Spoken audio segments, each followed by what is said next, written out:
know me, my name is Will Dodd. I'm the Grand Rounds Committee co-chair. It's my pleasure today to introduce Ashley Ham. Dr. Ham is one of our chief residents this year. She's had a distinguished career here at ETSU. Before she joined us, she went to medical school at LMU and undergrad at Notre Dame. While here, she has been the champion of the ADHD Quality Improvement Project, and she wants to do general pediatrics in the Charlotte area, following the other Dr. Ham. One of our office residents. Absolutely. She has no conflicts of interest to declare. And could I also remind everybody to please call this number. It'll ask you to dial in an ID code that will register you for Grand Rounds. It'll give you CME if you're eligible, and if you're not, it will track your attendance and help justify food and audiovisual support and wonderful speakers. So without delay, please welcome Dr. Ham. Thank you. All right, so like Dr. Ed said, I'm Ashley Ham, one of the third-year residents, for those who don't know me. I decided to present my Grand Rounds on ADHD for a couple of reasons. The first is that I feel like some of the most challenging, but also some of the most rewarding experiences, especially in continuity clinics, have been with patients where we've been working to diagnose and treat ADHD. I also think it's an area of general pediatrics that can really provide a profound effect on the children that we're treating, but one that a lot of us residents feel like we wish we were a little bit more comfortable with. And so my hope is that with this presentation today that we can achieve that in some regards. Like Dr. Dodd said, I do not have any financial interests or affiliation that could be conflicts of interest. And I do not anticipate discussing the unapproved investigative use of any commercial products. So these here are just some of the objectives that I hope to achieve with this presentation. First, our goal is to recognize the importance of emotional and behavioral problems in young children and understand our call as general pediatricians in this realm. We're going to review the epidemiology and DSM-5 criteria for the diagnosis of ADHD. We will hopefully reinforce our familiarity with the AAP clinical care guidelines on ADHD. We'll review some different treatment options for ADHD with a specific focus on the behavioral therapy aspect. We'll discuss our role as pediatricians and the leader of the medical home in regards to ADHD. And finally, I'll just highlight some of the statistics specific for Tennessee in ADHD treatment. So really, I wanted to start by putting it into perspective. In 2016, the AAP released a policy statement titled Addressing Early Childhood Emotional and Behavioral Problems. And in it, it mentions that emotional, behavioral, and relationship problems in children younger than 6 can interfere with development across domains.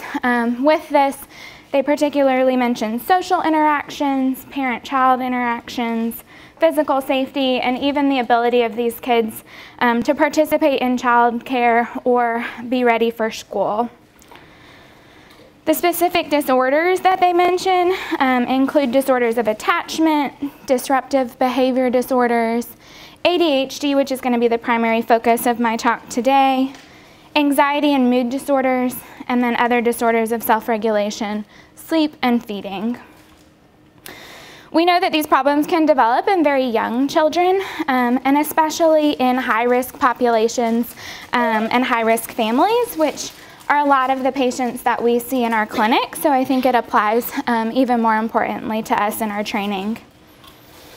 As we've been reminded many times before in lectures and Grand Rounds and clinical practice, we as pediatricians can reduce some of these childhood risks for emotional and behavioral problems by trying to reduce the exposure to toxic stress, promoting protective factors, and systematically screening for those risk factors that we know can lead to these issues. I think it's important that we remember that this is our first responsibility when it comes to treating and evaluating these kids.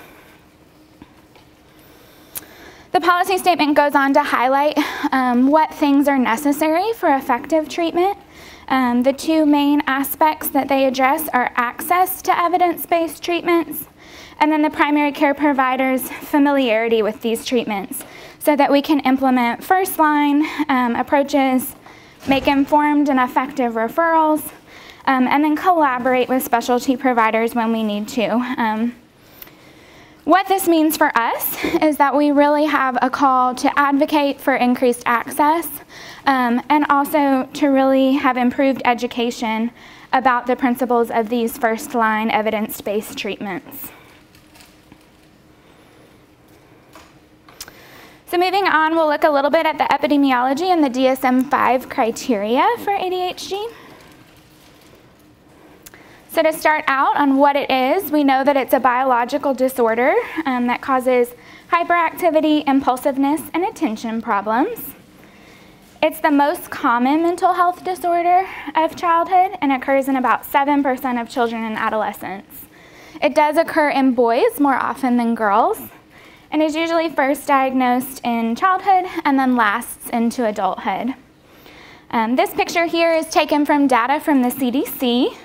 And it shows, as you can see, we're in that dark purple shaded area. So our rates here in Tennessee are actually a fair amount higher than what we see nationally. The numbers are small, but we're in the greater to 11% range, whereas that national average is a little bit lower. This is another graphic from the CDC that kind of highlights that. It looks at the numbers of parent-reported ADHD diagnoses in 2007 and then also in 2011. As you can see in both years, again, we're higher than that national number, but there's also been an upward trend in those numbers. So in 2007, it was 7% approximately across US children, and we were at 8.7, and then in 2011, that number had jumped to 8.8 nationally, and ours had jumped to over 11%. In 2011, that made us the 11th highest state with ADHD diagnoses. I do think it's important to keep in mind that for this, these are parent-reported numbers, so that's kind of how they got their data. So when it comes to diagnosis, there are guidelines in place with the goal of standardizing diagnosis across the board. Healthcare providers really should rely on the DSM-5 criteria to appropriately diagnose these children because there are often many different things that can mimic ADHD and cause a lot of the same symptoms. They divide their symptoms into a couple of different categories. First, here we have the symptoms of inattention. So we can go through those here. You will see that the children often fail to give close attention to details or make careless mistakes. They often have trouble holding attention on tasks or play activities. They often do not seem to listen when spoken directly to. They often don't follow through on instructions and fail to finish schoolwork or chores. They often have trouble organizing tasks and activities. They often avoid, dislike, or are reluctant to do tasks that require mental effort over a long period of time. They often lose things necessary for tasks and activities. They're easily distracted and forgetful in daily activities. So those are kind of the standard symptoms of inattention that are listed in the DSM-5. In a separate category, they've combined the hyperactive and the impulsivity symptoms. And these include fidgeting or tapping hands or feet, leaving seat in situations where remaining seated is expected, running about or climbing in situations where that's not appropriate. In our adolescent and older kid age group, that may show up as being restless. These children often are unable to play or take part in leisure activities quietly. They're always on the go. They can talk excessively. They might blurt out answers before a question has been completed. They often have trouble waiting their turn, and they interrupt or intrude others often. So, as you can see, these are symptoms that they've kind of listed out, but then there has to be certain criteria met to make that diagnosis. So you want to make sure that there are 6 or more symptoms present, And that can be in either of those two categories, and that'll come into play when you're making the specific diagnosis. Also, you have to know that the symptoms should be present for at least 6 months, and this must be to a worse degree than is developmentally appropriate. Symptoms have to be present before the age of 12. This is a change from the DSM-4 to the DSM-5 criteria. And really one of the most important parts for diagnosis is that the symptoms have to be causing impairment in 2 different settings. So we have to recognize that children don't have to have all of the symptoms that we just went through, but also that nearly all children are going to have some of these symptoms. So we have to really spend the time talking and working through the history with the parents to see if these are symptoms that are more than what we would expect for the developmental age of the child, and are they causing impairment. Going through this in the beginning with parents is going to be really important, especially if you come to the conclusion that they haven't met that criteria for diagnosis when maybe that's what they were expecting when they came in. The 2 settings is something that sometimes is looked over. Sometimes we'll have kids who come in who are experiencing all kinds of symptoms at school but don't have the same ones at home, or vice versa. So you really need to be looking for that impairment in at least 2 different settings, whether it's affecting their academic performance or their relationships at home or in other areas. So based on all of these principles, as you can see, this is not a diagnosis that's going to be made at a single visit, but really takes a lot of time and investigation into the history to figure out whether it is an appropriate diagnosis. So like I mentioned, there are different types. So when you're looking at the symptoms, you're going to see if they meet that 6 criteria as well as the other ones we just talked about in the inattentive type, in the hyperactive and impulsive type, or they can have it in both areas and they would be diagnosed with the combined type. We don't know the exact cause and risk factors for ADHD, but we do know that genetics play an important role. In your initial intake, you'll often find that parents may have a diagnosis of ADHD in these kids that are coming to you for their initial visits. Other possible risk factors that have been listed include brain injuries, environmental exposures during pregnancy or at a young age, alcohol and tobacco use during pregnancy, premature delivery, and low birth weight. But truly, we don't have anything to say that this is going to absolutely predict that you're going to end up having ADHD. This timeline is a little busy, but I thought that it was important to kind of put into perspective kind of how ADHD has evolved. You can see kind of on the left-hand side there that it was first described in really the early 1900s. And then along the bottom, the different colors across that arrow are how the DSM has evolved from the first to now the 5th edition. And then the numbers in the bar graph across are kind of incidence of ADHD, and we can kind of see an upward trend. It's hard to say what has caused that, but keeping in mind that it's parent-reported for one, and then you can see where the DSM has evolved as well. So is this that we're doing a better job of diagnosing it? Is it that we are actually seeing more ADHD? Or is it, as you can see, medications are kind of under that blue bar clustered towards those later frames as well, that we kind of have more systematic ways of treating, and so it's more kind of widely known. So we'll move on to the clinical care guidelines. The residents had a great presentation recently going through these, so I'm going to kind of just touch briefly about them and kind of how they relate to that policy statement that we reviewed at the beginning. These guidelines come from a subcommittee that include a large group of people. So there were primary care physicians, developmental, behavioral pediatricians, and then representatives from a lot of the different societies. You have your child and adolescent psychiatry, your child neurology society, the Society for Developmental and Behavioral Pediatrics, family care physicians, representatives from Children's and Adult with ADHD, or CHAD, which is a great resource for these families, also representatives and an epidemiologist from the CDC were all involved in putting together these clinical care guidelines. They met over a 2-year period and revised guidelines that had been released a few years earlier.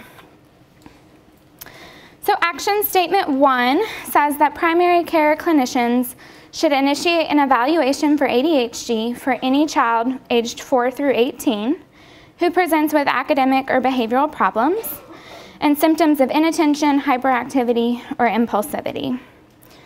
So we know that the pediatrician plays an important role in children receiving the appropriate diagnosis and treatment. So it's really our responsibility, if we have kids come in with these symptoms, that we initiate that evaluation.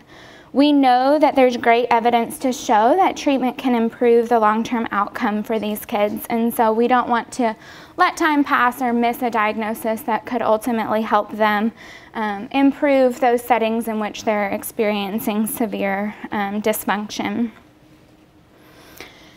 You want to make sure that your evaluation is going to include a thorough history. So this is things like family history, which is going to come into play like we talked about from the genetic side of things. Also, kind of thinking down the line, you'll want to get good cardiac histories if you're thinking about starting medications.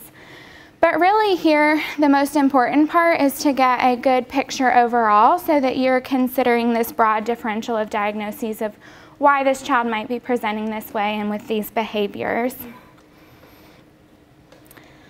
I feel like the most challenging cases that I've had with this is when we have a child come in, especially new patients, kind of wanting that diagnosis of ADHD. But as you're sorting through the history, there's often stressors at home or other social factors that are really playing a role. And while you may have a diagnosis there, and think that it's probably true, it's our due diligence really to kind of sort through those things and make sure that we're ruling out other things that could be causing the symptoms and or kind of figuring out what comorbid conditions might exist with the ADHD. Action statement 2 says to make a diagnosis of ADHD, the PCP should determine that the DSM criteria have been met, and that information should be obtained primarily from reports from parents, guardians, teachers, and other school or mental health clinicians involved in the child's care. And additionally, that the PCP should rule out any other alternative cause. So we reviewed the DSM criteria, so we should all feel a little bit more comfortable kind of with what things need to be met in order to get that diagnosis. And then when it comes to kind of obtaining that information, it's recommended that we use some of the validated rating scales. The Vanderbilt is probably the one that we are all most familiar with. It's also one of the only free ones that's available.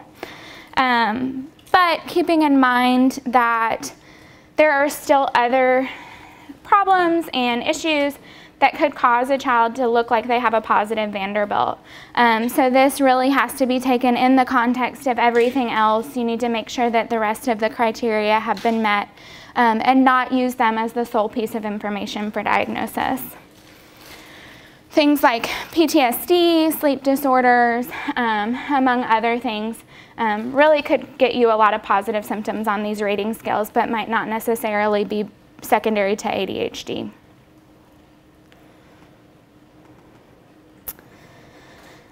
Action statement 3 says the PCP should include assessment for other conditions that might coexist. This includes emotional or behavioral, developmental, or physical conditions. So like I talked about, there's a lot of things that can coexist with ADHD. Some sources say even up to 2 out of 3 children with ADHD have other disorders co-currently. These are going to most frequently include things like anxiety, depression, ODD, conduct disorder, learning and language disorders, tic disorders, or sleep problems. So really, even if you've kind of already made that diagnosis of ADHD, you've got to be keeping these things in the back of your mind as well, because you're not going to achieve fully effective treatment if you're not addressing kind of the different things going on.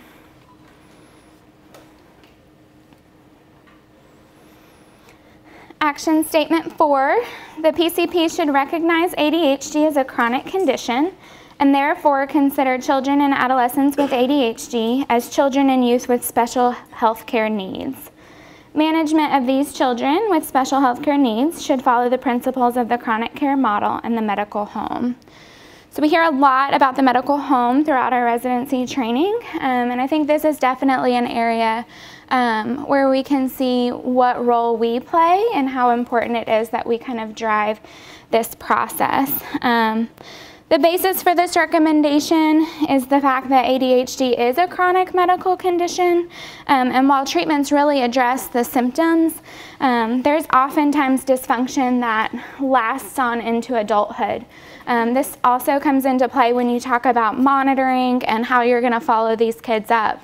So it's not something that you're going to diagnose and treat kind of for a short period of time, but rather, like kids with chronic medical illnesses, you're going to need to see them frequently when that's necessary, and kind of space things out and check in less frequently when things are more stable.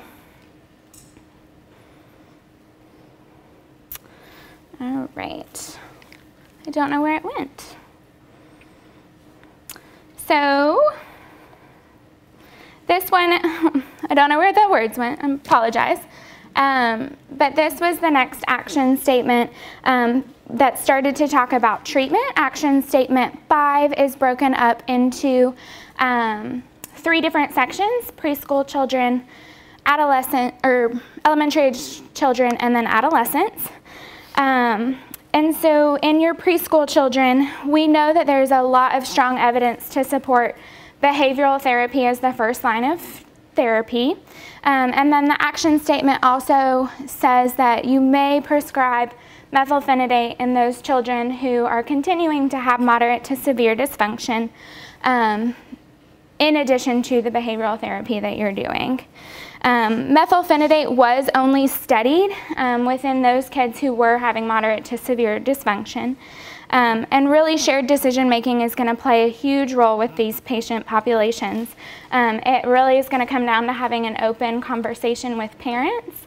I know a couple of years ago we had a great lecture about kind of the AAP mental health task force who has a mnemonic out to help physicians discuss with families. So they use the HELP mnemonic, which just involves offering hope, empathy, using language that the family is going to understand, and then kind of asking permission to work with the family to come up with the plan that is going to work the best for them.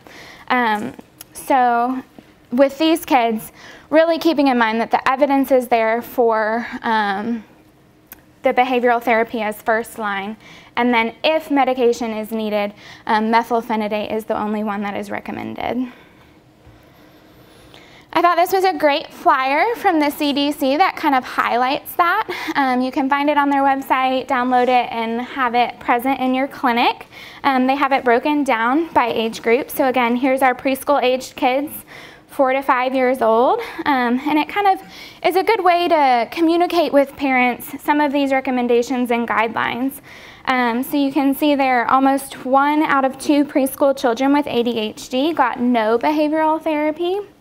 And 1 in 4 were treated with only medication.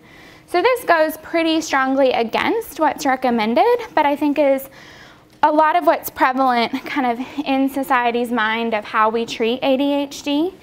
So even having this kind of posted somewhere or available to show parents can really open up that conversation for what's going to be best for these children.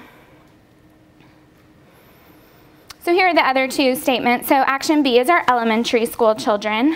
For these kids, the primary care clinician should prescribe US FDA approved medications for ADHD and or evidence-based parent and teacher administered behavior therapy as treatment, but preferably both. And again, there's a strong recommendation for this. For our adolescents, it's similar. The primary care physician should prescribe FDA approved medications with the assent of the adolescent, and may prescribe behavior therapy treatment as well, again, preferably both. So for both of these groups, the strongest recommendation is to include both arms of treatment.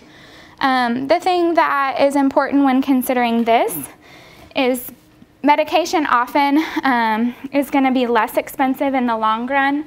A lot of the more intense behavioral therapy programs are going to be pretty expensive. But you have to consider the invasiveness as well. So you're going to have more side effects associated with medication use than you would obviously with behavioral therapy. But the combination of both can really give you more gains than you might have with either one alone. So if behavior therapy is going to teach skills that are used long term, you may be able to come off medication sooner. You also may be able to use lower doses of the medication and in turn kind of save from those side effects that way. That combination therapy often kind of reduces the frequency of need for behavioral therapy after a period of time as well. And so that can save costs in the long run too. And the CDC has the same type of flyer for this age group as well. This kind of combines your older children and your adolescents. So here also we see less than 1 in 3 children with ADHD in this age group received both, which is our primary recommendation. So really it's our goal to talk to these parents and to improve those numbers. And finally, the last action statement 6, talks about how the primary care clinician should titrate doses of medication to achieve maximum benefit with minimum adverse effects. We'll go into this a little bit later when we talk about medication, but really you want to make sure that with these medications you're really working closely to kind of figure out where that sweet spot is for these kids. Because this has a lot of kind of details that you have to go through for evaluation and diagnosis, the AAP has released a process of care algorithm, and this can be found in the clinical practice guidelines as well as in the ADHD toolkit, which they have released, which is a great resource for general pediatricians to have in their office. I've kind of broken it down, but it's a much larger kind of algorithm that you can follow. I know the words are small and we're not going to go through it all. I just wanted you all to know that it was there to reference, and it even kind of applies directly to each of these action statements that we've talked about. So you start up here at the top bubble, and that's addressing your responsibility to evaluate these kids when they have symptoms. And then it moves on down kind of further through those, addressing that diagnosis needs to be made off of the DSM-5 criteria, that you need to take into account kind of the different sources of information, and then consider those comorbidities that might exist as well. Again, it kind of walks you through each of these different steps, assessing for those coexisting conditions, and then really treating it as a chronic medical condition. So you can see it's a pretty complex process of care, which is why we really need to see these kids frequently and follow them throughout their journey. And this final section of it, as it kind of goes down, addresses the treatment regimens for each of the arms that we've talked about, the medication arm, the behavioral management arm, and then using the combination of both as well. Finally, the practice guideline wraps up with a statement about knowing kind of when referral is necessary. So we need to recognize our limitations, and this is often going to come when you have cases of kids who have a bunch of comorbid conditions that maybe are making the picture a little bit trickier, and or ones where you've kind of tried a couple of medications and can't seem to get them in a place where they're still seeing a decrease in those core symptoms and having better function in their domains, whether it be school or home. But keeping in mind that most cases should be managed as the PCP. And again, even if we're getting to a point where we're referring out, it's still our job to kind of be the leader of that medical home and make those referrals appropriately, get them plugged in with the behavioral therapy that they need. So we'll go into the treatment options a little bit. I'm going to focus mostly on the behavioral therapy aspect, though I will go through medications, mainly because I think this is where we're kind of most lacking. We are lucky to have Dr. Tolliver here, who oftentimes we in clinic can get wrapped up in our patients and have one of our kids come in and say, let's get Dr. Tolliver to go talk to them. But that's not to say we're always going to have Dr. Tolliver in our future practices or wherever we might go. So I think having a good mindset of what types of things are evidence-based in the behavioral therapy arm, and how we can use those or even adapt them a little bit to be successful in treating these children when there isn't maybe access to some of those other more intense therapies. So with behavioral therapy in general, our interventions have that common goal of modifying the environment to change the behavior.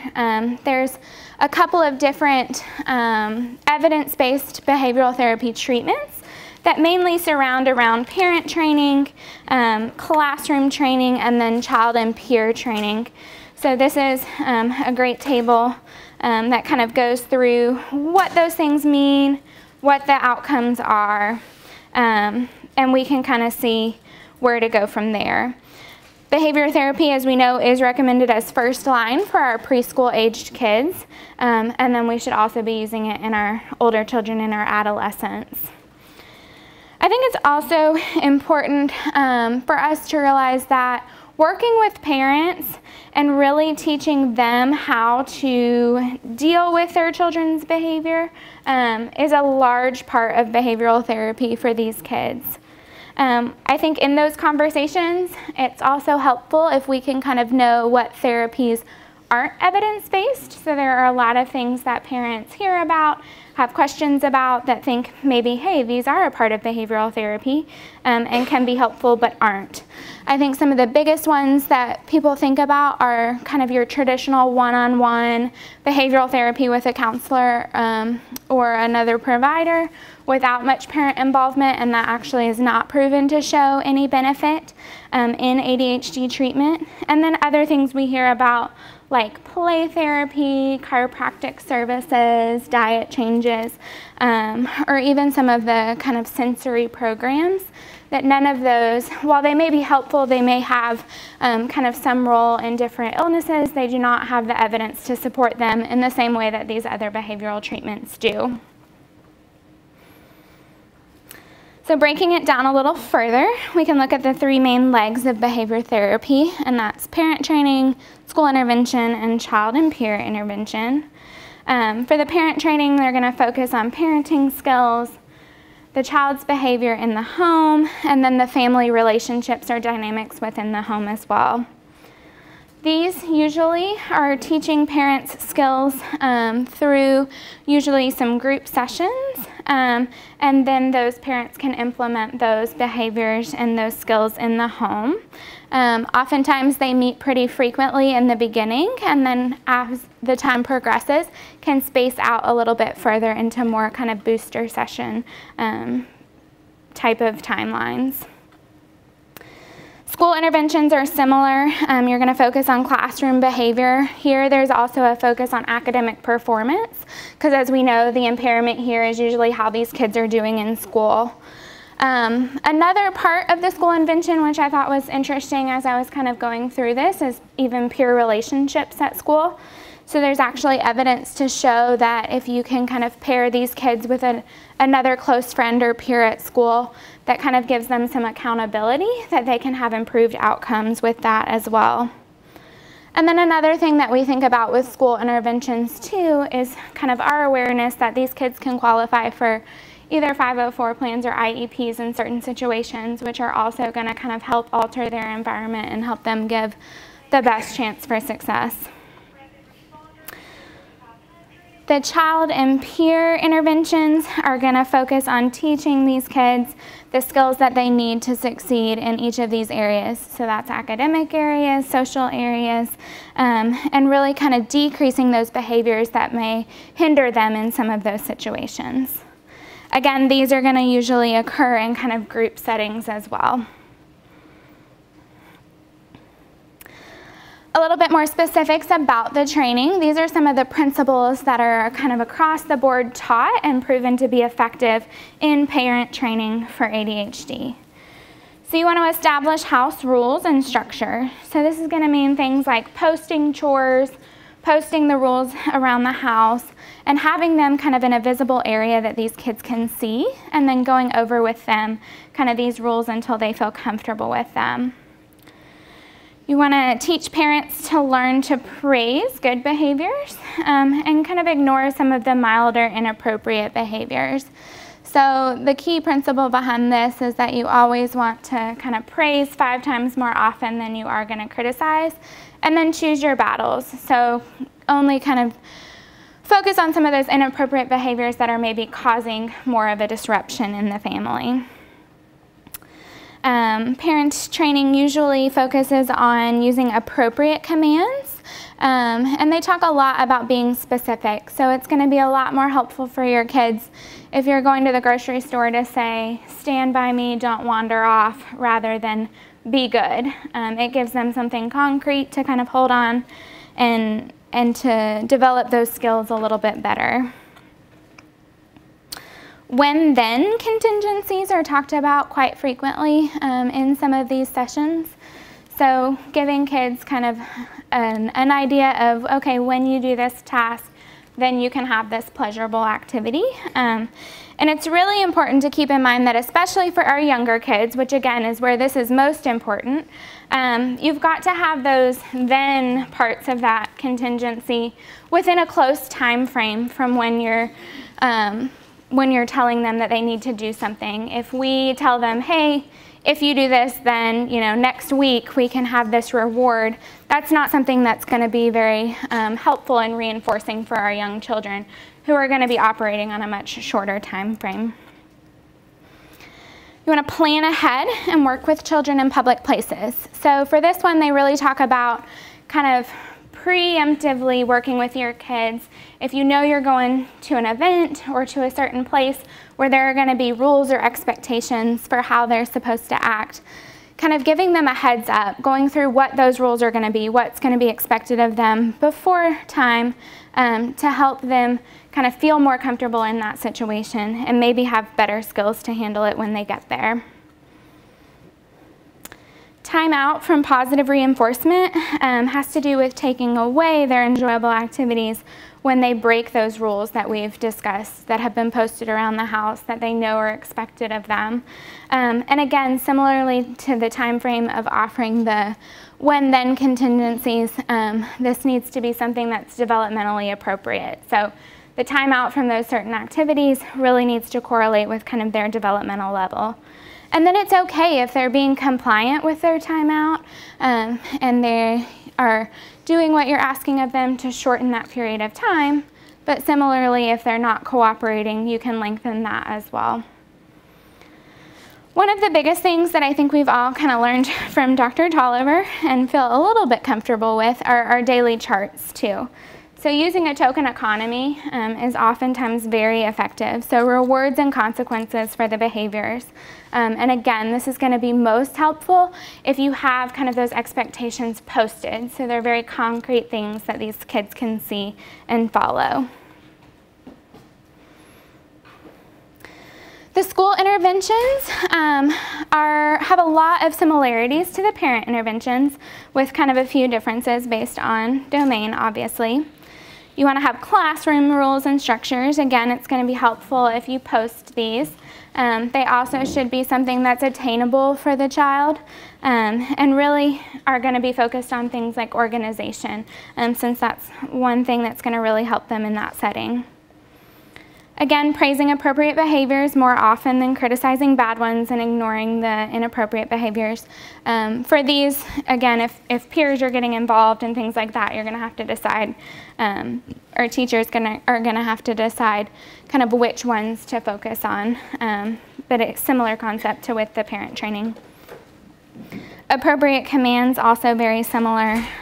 Accommodation and structure. So this is going to mean things like breaking assignments up into smaller chunks that the children can accomplish and complete a little bit easier. Again, pairing them with a peer so that they can make sure that these directions are written down appropriately and that they have kind of accountability for what those things are. And then offering frequent feedback for these kids so that they know when they're doing well and they know when they're needing to improve.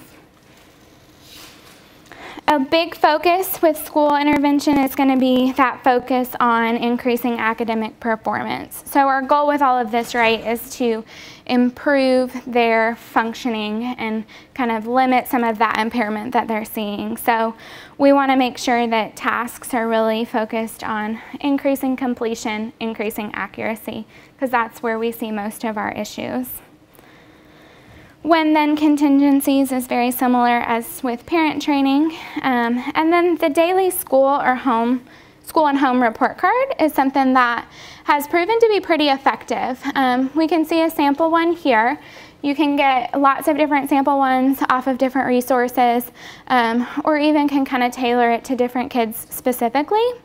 It's something that doesn't take a lot of time from the teachers, but is a good way to offer open communication between parents and teachers and gives parents something that they can base some of those rewards and consequences off of. So even simple yes and no questions that teachers can answer throughout the day, and then they can bring that home and the parents can have an idea of how they're doing. Behavior charts with lists of goals, and again, rewards for meeting those goals, and then class-wide interventions. So encouraging the class to have specific things that they can do, and if they meet these goals, then the whole class gets a reward, is oftentimes going to give some of our kids with ADHD a little bit more motivation to also fulfill those goals and follow those rules as well. The third arm is the child intervention arm, and so this is really focused on teaching the kid the skills he needs to be more successful in these different domains. So we're going to teach things that kind of make sense, like cooperation, communication, but then other things like helping others, and even coping with teasing is oftentimes included in these behavioral therapy practices. We know that these kids are usually the ones that have some behaviors that are going to get on the nerves of other children, or kind of pull them out of some of those groups of people. So kind of teaching them skills to work through that is a focus of this part of behavioral treatment. Also, they'll focus on social problem solving, so teaching them how to recognize a problem, see what different solutions there may be, pick a solution, and then kind of evaluate at the end, how did that work out? Again, these are usually done in group settings, so they can kind of work through these things together. Teaching other behavioral competencies that children might consider important. This is really talking about things like sports and board games. So again, if these kids kind of don't know the regular rules of a game or how things are supposed to go, they can often be ostracized for not knowing, and can exacerbate a lot of the social problems that they have. So that's even a part of this training to kind of get them more comfortable in those situations. Decreasing undesirable and antisocial behaviors. Again, discouraging things like bossiness or aggression that we oftentimes see, and using a reward system to reduce those behaviors. So as they kind of teach what these behaviors are, if they notice that they're doing well in the group setting to kind of reduce those behaviors, then they can get a reward for that. And then, like I talked about earlier, developing a close friendship has actually been something that has evidence behind it to help improve kind of long-term outcome. So that's often focused on in these therapy sessions as well. To touch on medications a little bit, we have a couple of different categories. We have our stimulants and our non-stimulants. Our stimulants have been proven to be highly effective for most children in reducing their core symptoms. And so given this extensive kind of research in that, as well as their safety of use, they still remain the first choice or first line treatment for medication treatment of ADHD. Our stimulants are broken up into our methylphenidate derivatives and our amphetamines. But we also have non-stimulants that have been proven to be effective to the point that they do have FDA approval, but the base of support is just not as large as it is for our stimulants, and so therefore they still remain second line. These are going to include your atomoxetine, your extended release guanfacine, and your extended release clonidine. In cases where there might be a concern about potential abuse, or if there is a particular family kind of feeling strongly against stimulants, you can think about using the non-stimulants as first line. But generally, for most of your patients, you're going to want to start with one of your stimulants as your first choice. And then also to keep in mind, if you get to a point with your preschool age children where behavioral therapy is not providing as much kind of improvement as you would like and they're still having moderate to severe dysfunction, the methylphenidate category is the only one that's recommended for those kids. This chart of medications just kind of goes through each of the ones, and it's very readily available. I think it gives important information for the physician to kind of help decide what's going to be the best first-line choice. Oftentimes, physicians kind of have one or two that they feel comfortable with, and I think that's important. But having access to knowing kind of the specifics about each of these medications can be helpful in deciding where to start and where to go when you're not getting the improvement that you want. A couple of different factors are going to go into deciding where you start. So efficacy, we know that there are certain kids who are going to respond well to one medication, better so than another, but you never know which one that's going to be. And similarly, side effects. We have kids who maybe have more side effects with one medication than they will another, but again, it's not something that we can kind of predict. Keeping that in mind, as well as you'll see kind of some of the charts of the different medications will give you kind of onset as well as duration of time. So taking into account things like whether you're going to need to give the medication during the school and they'll have to go to the nurse's office and get it, or whether it's something where we can get them a long-acting medication that they won't have to do that. And then other kind of more minor things like whether the child can swallow a pill is going to come into account when you're deciding which of these medications to start with.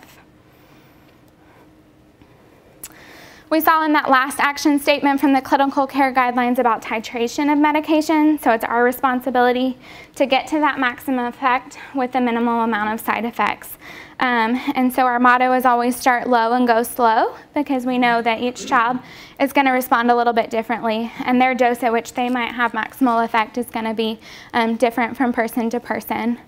For this reason, with these medications, you do kind of have close follow-up to titrate them rather than using kind of the milligram per kilogram dosing that we use for many of our other pediatric medications. You're going to talk to families about the side effects so that they know kind of when we're getting to a point where we don't feel comfortable with the side effects and may have to consider something else, with the most important that we all know kind of being headaches, abdominal pain, decreased appetite, which is going to come into play as you monitor their weight and make sure that we are not getting to a point where we need to consider something else. And then sleep problems are pretty common as well. The titration of these medications can happen pretty quickly because we can see pretty immediate effects with the stimulant medications. They recommend that really you can titrate these medications as frequently as every 3 to 7 days. We often don't do that in practice just because we're limited by how often insurance will pay for visits or how often we can send in prescriptions for medication. But some of the recommendations that they made to get around that are to kind of write out your prescriptions with the instructions to say that you can titrate up to get them enough medication in, and then doing some phone call check-ins. Again, probably easier said than done, especially kind of in the setting we're in, but those are ways to kind of work around that.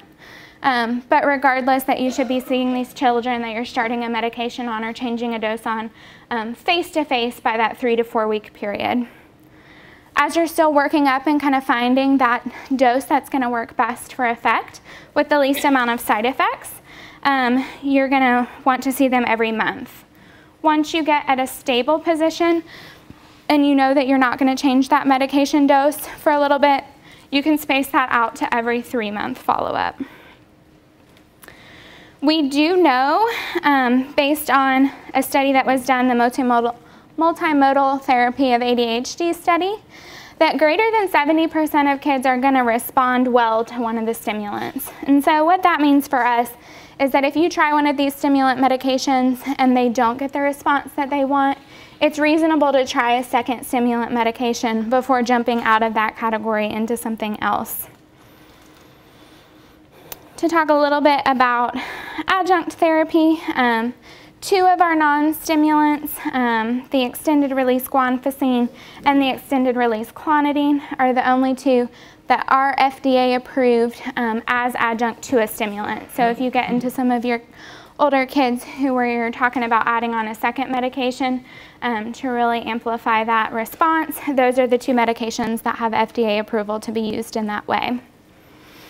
That same study showed that there's a large number of children who, after being on medication for more than a couple of years, more than 3 years, I think is what they studied, they continued to show improvement even after the medication was stopped. So that's the basis of their recommendation, that after a couple of years of treatment with medication, it's reasonable to trial coming off to see if that medication is still needed. So what is our role in all of this? At the same time that the AAP released the policy statement, they also have released a technical report under the same title, Addressing Early Childhood and Emotional Problems. So it highlights our role really to promote well-being, promote the use of safe and effective treatments, and recognize the limitation of psychopharmacologic interventions.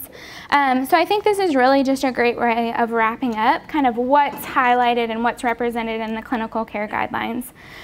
We know from some of the policy statement and the clinical care guidelines how important it is to use the behavioral therapy arm of this, and then where those medications kind of fall short and where they need to be used in conjunction with behavioral therapy. They also talk about some of the limitations and what makes this difficult for us. So in it, it references kind of limited supervised opportunities to assess young children with mental health problems. It's specifically focused on this in residency programs, knowing that a lot of residency programs are in areas where maybe we don't have kind of those mental health providers around in a close vicinity. And so our experience and our exposure to some of these evaluations are not as much as maybe we need to have to feel comfortable going forward.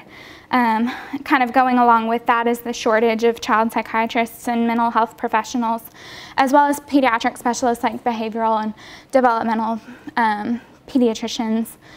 And then kind of the other one on the board that is the more logistical side of things is that third-party payment systems really reward brief medication visits. It wasn't really until pretty recently that there were even CPT codes that allowed for kind of the longer, more kind of interactive sessions for these kids.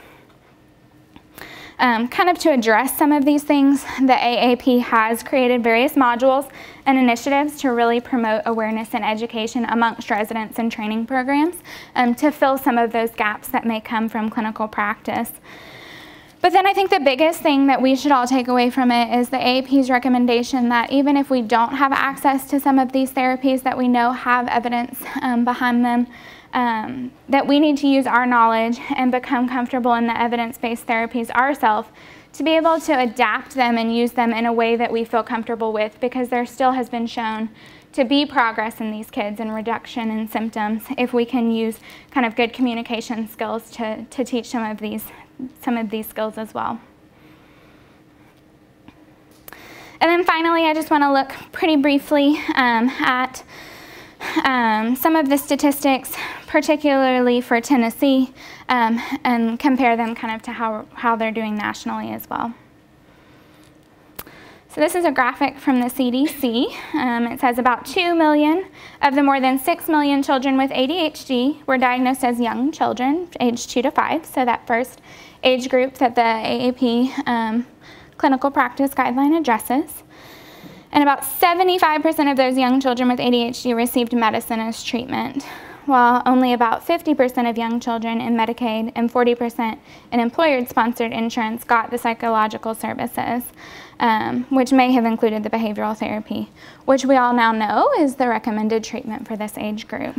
So we can see that with these numbers how skewed our actual treatment of these children is based on what's recommended and based on what we now know is going to be proven to be the most effective for them. They've got a lot of great images online if you go to the CDC website and particularly focus on their kind of statistics section in regards to ADHD. We can see the Tennessee State profile there on the left. It kind of reiterates some of those recommendations that we've reviewed. And then it breaks it down. On the top section is our medication treatment, the middle is behavioral, and then the bottom is both. And we can see in Tennessee versus the US, we are doing pretty poorly. But even nationally as a whole, we are not doing a great job of following these recommendations. So finally, kind of to wrap it all up, how can we do better? I think it's our responsibility to be familiar with these clinical care guidelines. I know we've had now a couple of lectures kind of going through them, but I think it's something to know is out there, to get familiar with and review, so that we are kind of improving our ability to use these evidence-based treatments, to know what's recommended, and to really kind of do what we can to provide the most effective treatment for these young children. A big part of that is going to be to discuss with parents the benefits of behavioral therapy and why they should consider getting training. I think that may be the hardest one of this call for kind of what our role is and what we can do to help. Because as we all know, oftentimes parents are going to come in and they're going to be wanting the medication and having that conversation. Like I said, those CDC flyers that kind of highlight some of the recommendations and how poorly we're doing at them can really open that conversation. And then using some of the other skills that the AAP has put out there to help us communicate with them is going to be an important way to do that. And then finally, identifying the parent training providers in your area and referring parents of young children with ADHD for the training that they need before prescribing a medication. Again, I think this is also a tough one because at least here, we're in an area where there's not a lot of access, but using your different resources. I know in talking to Dr. Tolliver, he's aware of a lot of things that we maybe aren't aware of, and kind of seeking out those people who can help you make those connections to get these kids these therapies before we jump straight to medication. And there are my references.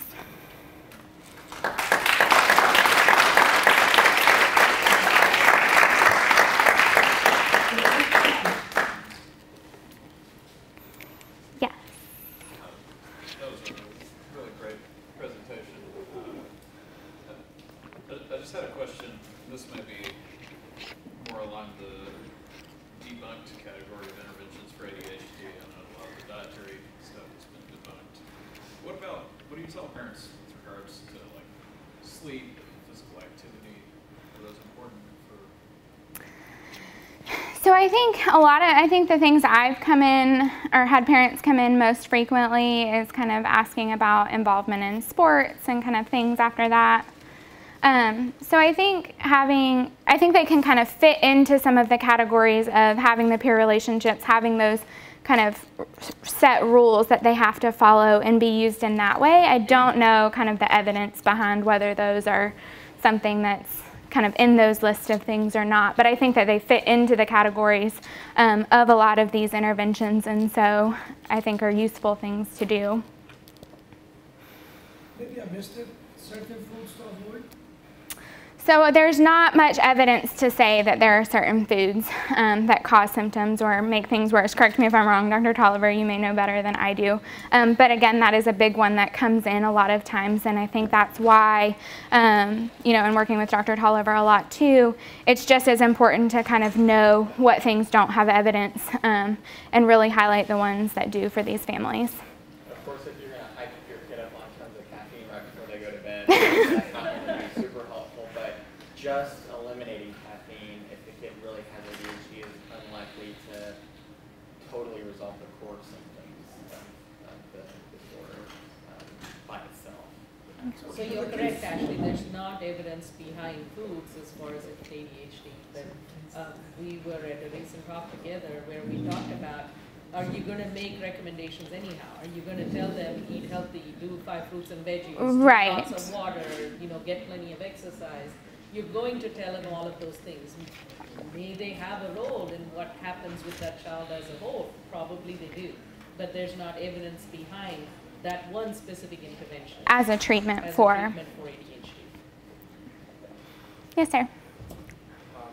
Let me make a couple of comments.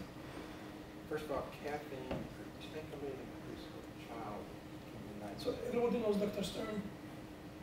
Yes. Well, yes, I'm not sure I met everybody here, but I'm a retired developmental behavioral pediatrician here a couple years ago.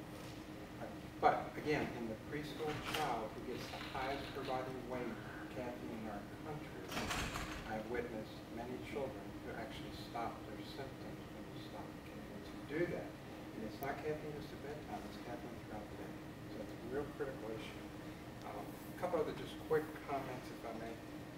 PTSD, I think, is epidemic in this country. And not just in children, it's epidemic in adults. And you know why? You watch your television, you understand. Our deficiency, again, crucial, and there's research that says you need to treat the ferret into 50, not 10 or 15. Right? And amazing what can happen when you get that ferret and treat it in the iron to the body. Iron to the brain is like oxygen to the body. Learning and language disorders, crucial, and kids should be evaluated for those when you think that there may be issues that may be ADHD. Now, let me mention articles. We published this actually back in August of 2017 in Clinical Pediatrics. Okay, there were 3 co-authors here from the university that are professors here. But the one that was most striking in that was here, Susan Anderson, Harvard. Is where she sat up, and she's a leading researcher in the world on amphetamines. Make another quick comment. If you look at the issue of the Ritalin versus amphetamine, there's basically no difference at a biological, pharmacological level. They're basically the same. So if you say amphetamine or Ritalin, there's no difference. Let me make just a couple of quick statements on the article. It's titled "Risk of Stimulant Use for Attention Deficit Hyperactivity Disorder on the Developing Brain." And what we put in there was premium non-nitrate, first food no harm. The prognosis of attention deficit hyperactivity disorder continues to show, and this is from 2016, heightened risk of multiple mental health and social difficulties as well as premature mortality in adult life after nearly 50 years of primary pharmacological treatment. And I applaud your presentation because she said multiple times you've got to go to the behavior, not to the drug. Okay, so that's it. If the prognosis of ADHD is not changed by stimulants, in 2016 research that stimulants may cause cardiac arrhythmia and myocardial infarction associated with subsequent death in children younger than 17 years old. Prescribed methylphenidate really raises the question whether stimulants should be used. Furthermore, a 2015 Cochrane review found 98.6%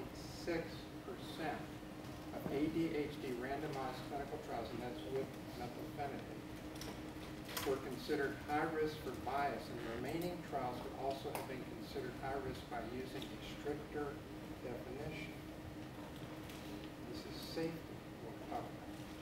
As medicalization, marking of the diagnosis and treatment of ADHD became the basis of putting children at risk by using stimulants, especially in the United States.